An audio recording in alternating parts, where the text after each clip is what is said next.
आदरणीय सभापति जी, राष्ट्रपति जी ने अपने अभिभाषण में विस्तार से चार सबसे बड़ी जातियों के विषय में हम सबको संबोधित किया था। युवा, नारी, गरीब और हमारे अन्नदाता। हम जानते हैं इनकी समस्याएं ज्यादातर एक समान है, उनके सपने भी एक समान है और उसके समाधान अगर करने हैं तो थोड़ा 19-20 का फर्क पड़ेगा, लेकिन इन चारों वर्गों के समाधान के रास्ते भी एक ही हैं और इसलिए उन्होंने बहुत ही उपयुक्त रूप से राष्ट्र का मार्गदर्शन किया है कि इन चार स्तंभों को मजबूत करिए, देश विकसित भारत की तरफ तेज गति से आगे बढ़ेगा।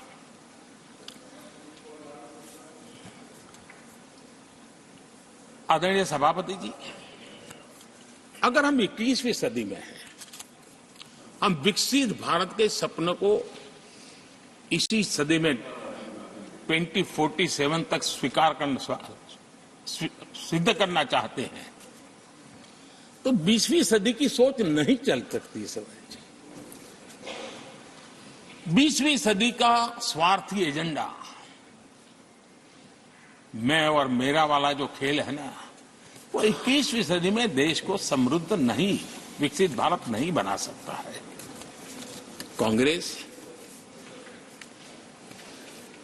इन दिनों काफी बातें हो रही जाति की, फिर से एक बार क्यों जरूरत पड़ गई उनको मैं तो नहीं जानता हूं, लेकिन अगर उनको जरूरत पड़ी है तो पहले जरा अपने गरिबान में झांके तो उनको पता चलेगा क्या किया है। दलित, पिछड़े और आदिवासी, कांग्रेस जन्मजात उनकी सबसे बड़ी विरोधी रही है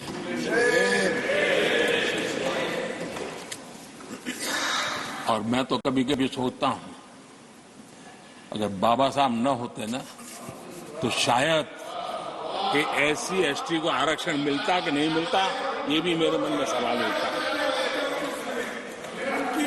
आदरणीय सभापति जी, और मैं ये कह रहा हूं, इसके पीछे मेरे पास प्रमाण है। इनकी सोच आज से नहीं, उस समय से ऐसी है, मेरे पास प्रमाण, और मैं प्रमाण के सिवाय मैं यहां कहने के लिए नहीं आया। और जब बातें वहां से उठी हैं तो फिर तैयारी रखनी चाहिए उनको। मेरा परिचय तो हो चुका है, 10 साल हो गए।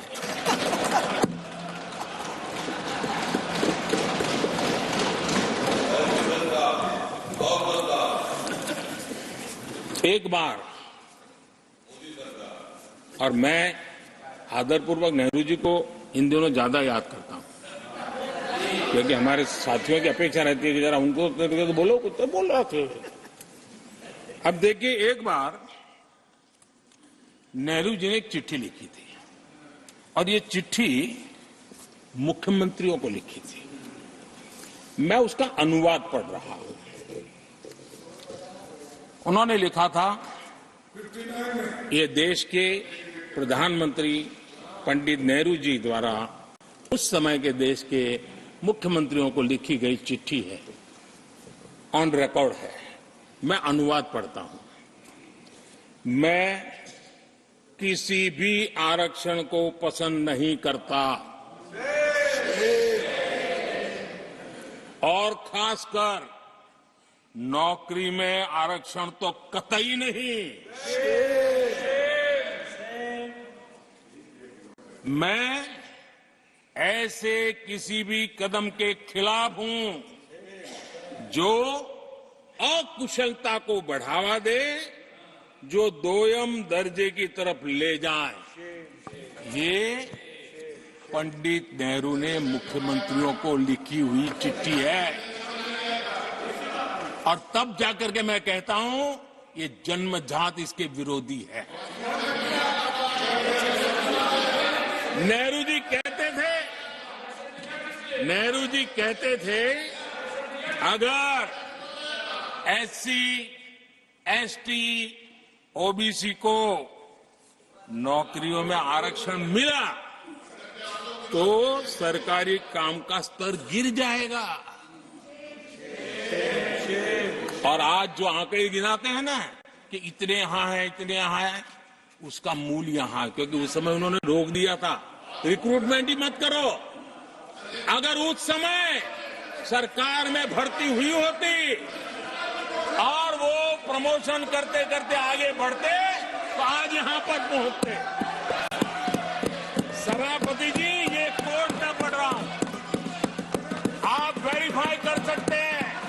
मैं पंडित नेहरू का कोर्ट पढ़ रहा हूं।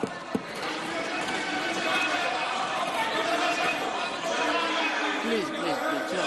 और आदरणीय सभापति जी, Leader of opposition was heard in rapt attention. Are you setting this example? Leader of opposition was heard आदरणीय in rapt सभापति attention. Ji, Please sit down. Sit down. आप तो जानते हैं नेहरू जी ने जो कहा वो कांग्रेस के लिए हमेशा से पत्थर की लकीर होता है। नेहरू जी ने कहा मतलब पत्थर की लकीर उनके लिए।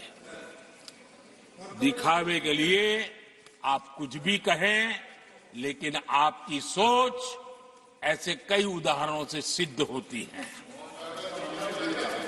मैं अनगिनत उदाहरण देख सकता हूं, लेकिन मैं एक उदाहरण जरूर देना चाहता हूं, और वह उदाहरण मैं जम्मू कश्मीर का देना चाहता हूं। कांग्रेस ने जम्मू कश्मीर के एससी, एसटी, ओबीसी को 7 दशकों तक उनके अधिकारों से वंचित रखा।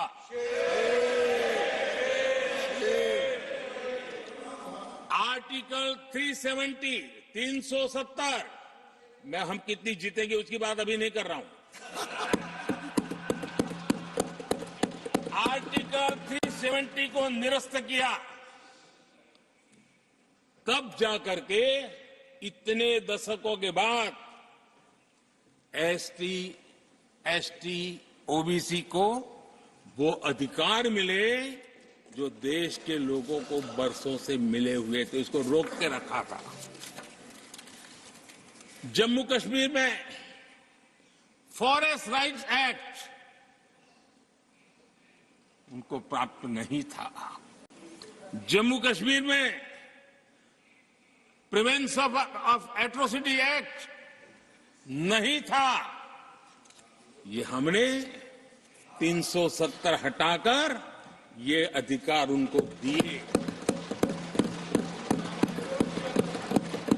हमारे एससी समुदाय में भी सबसे पीछे पीड़ित कोई रहा तो हमारा वाल्मीकि समाज रहा, लेकिन हमारे वाल्मीकि परिवारों को भी 7 दशक के बाद भी जम्मू कश्मीर में रहे लोगों की सेवा करते रहे, लेकिन डोमिसाइल का अधिकार नहीं दिया गया।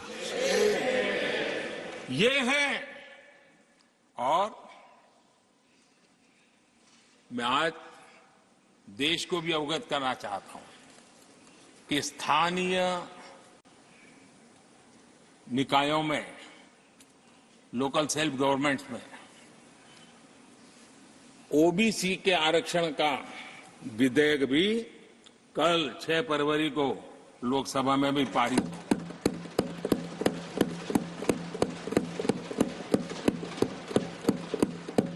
आदरणीय सभापति जी,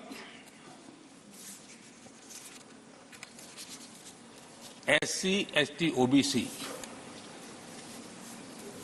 उनको बड़ी भागीदारी ने में कांग्रेस और साथियों को हमेशा परेशानी रही है।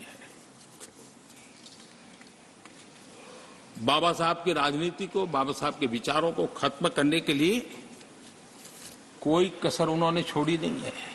वक्तव्य अवेलेबल है, चुनाव में क्या क्या बोला गया वो भी अवेलेबल है। इनको भारत रत्न भी देने की तैयारी नहीं थी, वो भी भाजपा के समर्थन से और सरकार बनी, तब बाबा साहब को भारत। इतना ही नहीं, सीताराम केसरी अति पिछड़ी जाति से कांग्रेस पार्टी के अध्यक्ष उठा करके फुटपाथ पर फेंक दिया गया। ओबीसी, वो वीडियो अवेलेबल है, वो देश ने देखा सीताराम केसरी के साथ क्या हुआ। और आदरणीय सभापति जी, इनके एक मार्गदर्शक अमेरिका में बैठे। सभापति जी, इनके एक मार्गदर्शक अमेरिका में बैठे। Sir, only the address will go on record. जो Only address, no. पिछले चुनाव में हुआ तो हुआ के लिए फेमस हो गए थे और कांग्रेस इस परिवार के काफी करीबी है। उन्होंने अभी संविधान निर्माता बाबा साहब आम्बेडकर के उनके योगदान को छोटा करने का भरपूर प्रयास।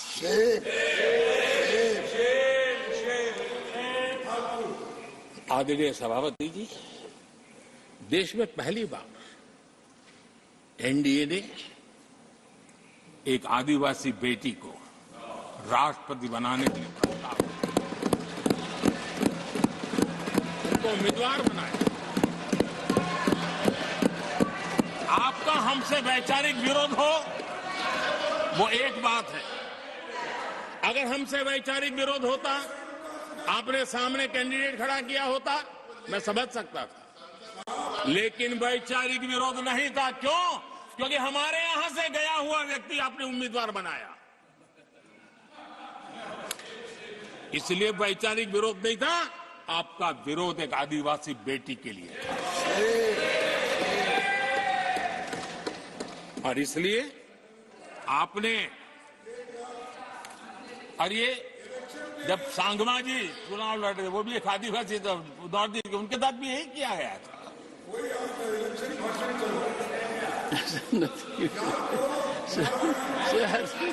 और आज तक सभापति जी, राष्ट्रपति जी का अपमान करने की घटनाएं कम नहीं है।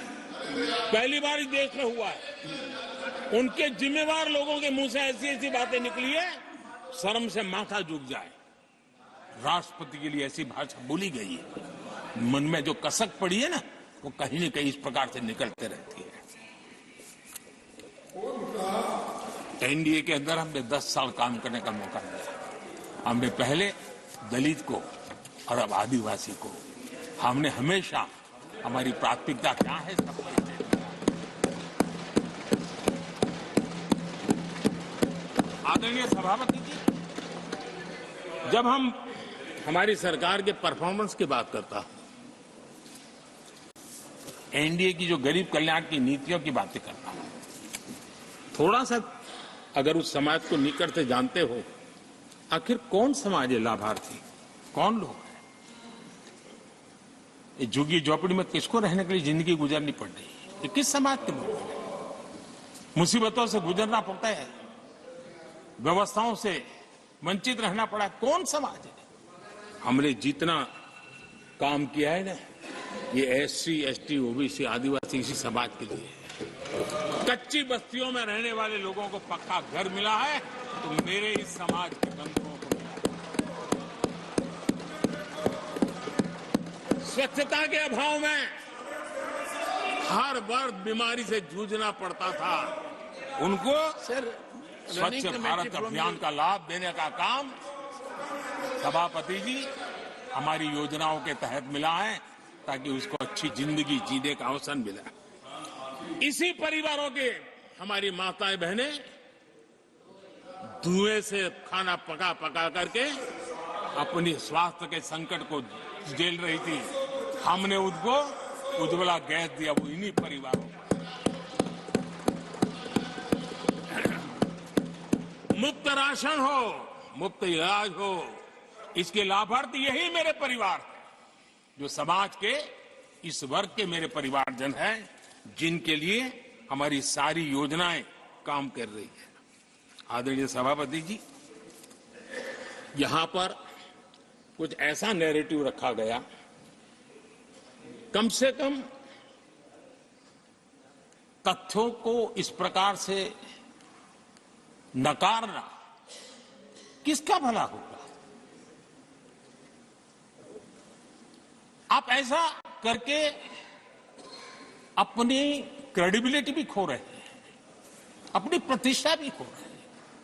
आदरणीय सभापति जी, यहां शिक्षा के भ्रामक आंकड़े रखे गए, गुमराह करने का कैसा प्रयास होता है। पिछले 10 वर्ष में एससी एसटी स्टूडेंट्स के लिए जो स्कॉलरशिप दी जाती है, 10 साल में उसकी वृद्धि हुई है।